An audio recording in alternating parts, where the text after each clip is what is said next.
آپ یقین کریں میں اتنا میرا دل ہے کہ پبلک یہ خود اپنی آنکھوں سے دیکھے کہ یہ کیا تھا. اب میں آپ کو بتاتا ہوں یہ ہوا کیا. ہوا یہ کہ ہمارا امریکہ میں جو امبیسڈر تھا اس کی ایک ملاقات ہوئی امریکن آفیشل کے ساتھ. اب امریکن آفیشل جو تھا اس کی بس صرف میں تھوڑی سی بات آپ کو بتاتا ہوں کہ اس نے کہا کیا. اس نے پہلے کہا کہ جی عمران خان کو روس نہیں جانا چاہیے تھا. پھر وہ جو کہتا، اور میں یہ چاہتا ہوں آپ قوم ذرا غور سے میری بات سنیں کہ اس نے کہا کیا. کہتا کہ اگر عمران خان اس میں سے بچ جاتا ہے عدم اعتماد سے تو پاکستان کو بڑا مشکل یعنی کانسیکوینسز فیس کرنے پڑیں گے. تکبر دیکھیں کہ اگر عمران خان یعنی سٹنگ پرائم منسٹر اگر وہ نہیں ہٹتا اس میں سے تو پاکستان کو نقصان ہوگا. اور پھر کہتا لیکن اگر وہ ہار جاتا ہے تو پاکستان کو معاف کر دیا جائے گا. یعنی یہ بھی نہیں اس نے کہا کہ اگر وہ نہیں آتا تو جو بھی دوسرا آئے گا پہلے ہم دیکھیں گے وہ کیا کر رہا ہے پھر ہم اس کو معاف کریں گے. اس نے کہا جو بھی آئے گا معاف کر دے گا. یعنی کہ اس کو پتا تھا کہ کس نے آنا ہے، کس نے اچکن سلوائی ہوئی ہے، کون تیاری میں بیٹھا ہوا ہے، اسے سب پتا تھا. کہ دیکھیں ہم 22 کروڑ لوگ ہیں. 22 کروڑ لوگوں کے لیے کتنی توہین ہے کہ ایک حکم دے رہا ہے 22 کروڑ لوگوں کے الیکٹڈ سربراہ کو. وہ پتہ نہیں وہ کس کو حکم دے رہا ہے، کیونکہ میں تو چیف ایگزیکٹو ہوں، مجھے نہیں دے رہا. وہ کسی کو کہہ رہا ہے کہ اگر یہ آپ کا پرائم منسٹر بچ جاتا ہے تو آپ کو فیس کرنے پڑیں گے کانسیکوینسز. اور پھر کہتا ہے کہ اگر یہ ہٹ گیا تو معاف کر دیں گے ہم آپ کو. میں صرف آپ کو یہ کہنا چاہتا ہوں کہ میرے پاکستانیوں، اگر ہم نے اس طرح ہی زندگی گزارنی ہے تو ہم اپنے آپ سے سوال پوچھیں کہ ہم آزاد ہوئے کیوں تھے. ہم کیوں 23 مارچ کو سیلیبریٹ کرتے ہیں؟ ہم کیوں جناب 14 اگست کو بڑا جشن بناتے ہیں؟ اگر ہم نے اسی طرح رہنا ہے کہ باہر سے حکم آ رہا ہے کہ جی آپ نے اگر اس کو نہ ہٹایا. اپنی قوم سے یہ کہنا چاہتا ہوں کہ دیکھیں یہ ضروری ہے ہم سب کے لیے فیصلہ کرنا کہ ہم کیا چاہتے ہیں. ہم ایک آزاد قوم بننا چاہتے ہیں، خوددار قوم بن کے رہنا چاہتے ہیں، یا اس طرح کے غلام چاہتے ہیں؟ اور کس طرح کے غلام؟ کیوں ان کو پتا تھا کہ جناب شیروانی سلائی ہوئی ہے شہباز شریف نے؟ اس نے باقاعدہ میسیجنگ کی. اس نے کہا جناب بیگرز آر ناٹ چوزرز. ان کو میسج کہ جی جو مقروض ملک ہوتا ہے اس کو غلامی کرنی پڑتی ہے.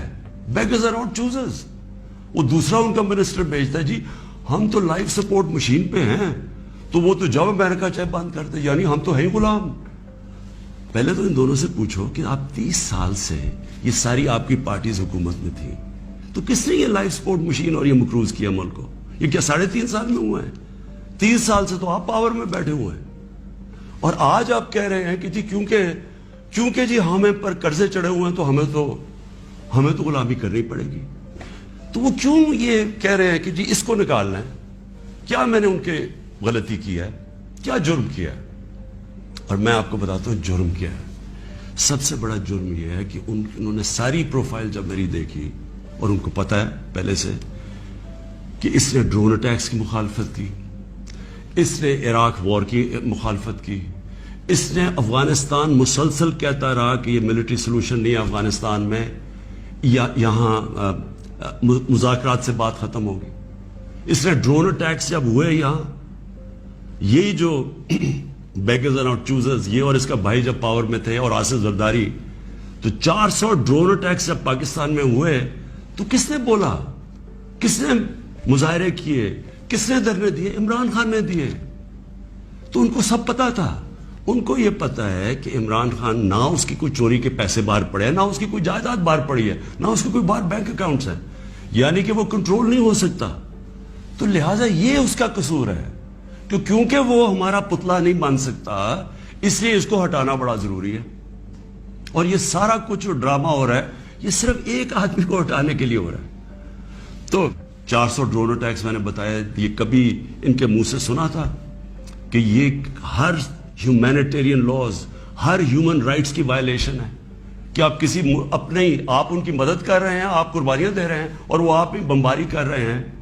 اور بمباری کس طرح لوگوں کو مار رہے ہیں؟ ایک آدمی 4000 میل سے فیصلہ کرتا ہے کہ جناب یہ دہشت گرد, اور اوپر سے بٹن دباتا ہے اور وہ نیچے مر جاتے ہیں. تو عمران خان کا بھی یہی پرابلم ہے. میں یہ کہتا ہوں کہ کسی سے ہماری لڑائی نہیں ہے, نہ میں کسی کا اینٹی ہوں, نہ کسی ملک کا اینٹی ہوں. میں صرف یہ کہتا ہوں کہ جو میرے لوگوں کے فائدے کے لیے پہلی چیز وہ ہے, میرے 22 کروڑ لوگوں کے لیے, اس کے بعد میں دنیا کی باقی چیزیں ماننے کے لیے تیار ہوں. لیکن میں اپنے لوگوں کو قربان نہیں کر سکتا کسی اور قوم کے خاطر جو ہم نے وار آن ٹیرر میں کیا ہے. میں آپ کو بتاتا ہوں, ہمارے یہاں جو صاحب اقتدار ہیں وہ ڈالرز کے لیے میں آپ کو کہہ رہا ہوں, ہمیں جنگوں کے اندر پھنسا دیتے ہیں. ہم جب سوویت یونین کے خلاف جو ہم فرنٹ لائن سٹیٹ بن گئے تھے, اگر ہم ڈالر امریکہ سے ایڈ لیے بغیر کرتے تو وہ بہت اچھی چیز تھی. ہم پھر اپنے بھائیوں کے لیے, افغانستانوں کی آزادی کے لیے مدد کر رہے تھے. لیکن جب ہم کہہ رہے ہیں کہ جی یہ پینٹس ہے, ہمیں اتنے پیسے چاہیے, پیسے لے کے جب آپ کسی کے ساتھ شرکت کرتے ہیں وہ آپ کی عزت نہیں کرتے. جیسی وہ ہم افغانستان کا وہ روسی جب وہاں سے گئے, 2 سال کے بعد پاکستان کے اوپر سینکشنز لگ گئی. کسی نے نہیں پرواہ کی کہ ہم نے کتنی قربانی دی. 50 لاکھ پاکستان میں ریفیوجیز تھے, کلیشنکوف, سیکٹیرین ٹیررزم, وہ سارا اس کے کسی نے نہیں اپریشیٹ کیا کہ جی پاکستان, بلکہ انہوں نے سینکشن لگا دی کیونکہ وہ ہم تو پیسے دے رہے ہیں, اس لیے کوئی پرواہ نہیں. وہ پھر 9/11 آیا, پھر ہم ان کے ساتھ چلے گئے, اور پھر ہم نے کہا جی ہاں ہم بڑی کوئی جنگ لڑ رہے ہیں. پہلے ہم فورن آکوپیشن کے خلاف جنگ لڑ رہے تھے, اب ہم کہہ رہے ہیں کہ جو فورن آکوپیشن ہے اس کے خلاف جو لڑتا ہے وہ دہشت گرد ہے. اب ہماری 22 کروڑ لوگ ہیں, ہمیں سب سے زیادہ کوشش کرنی ہے کہ کیسے ہم نے اپنے لوگوں کو غربت سے نکالنا ہے. وہ غربت سے ہم تب نکالیں گے جب ہم کسی کانفلکٹ کا حصہ نہ بنیں, جب ہم امن میں شرکت کریں, لیکن جنگ میں کسی کے ساتھ شرکت نہ کریں. اگر کوئی کہے بیسس چاہیے تو نہیں, ہم بیسس دے سکتے کیونکہ ہم پہلے مار کھا چکے ہیں اس میں.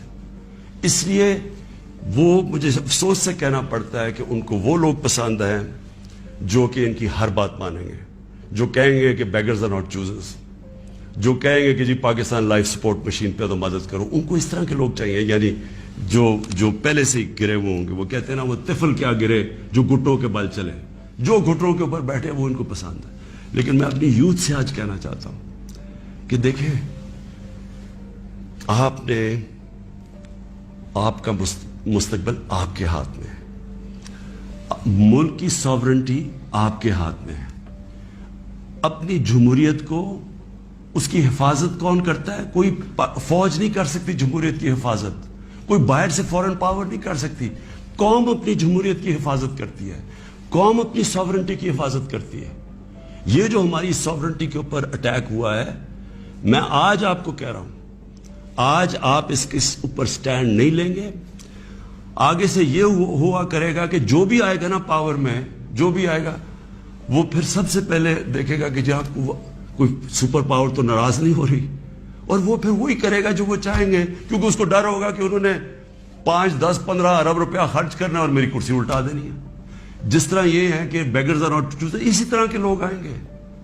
ہم امریکہ کو بار بار ان کو سمجھائیں کہ ہم کوئی میں عمران خان اینٹی امریکن نہیں ہے, لیکن ہم نے بڑی بری حالات دیکھے ہوئے ہیں. ہم نے آپ کی ہم کوئی ٹشو پیپر کی طرح استعمال ہونے والی قوم نہیں ہے کہ آپ استعمال کریں اور پھر پھینک دیں. ہم آپ کے ساتھ جب جو ایک ورڈ ہوتا ہے میوچلی بینیفٹ, آپ کو بھی جس کا فائدہ ہو ہمیں بھی فائدہ ہو. ون سائیڈڈ ریلیشن شپ کسی سے نہیں چاہیے.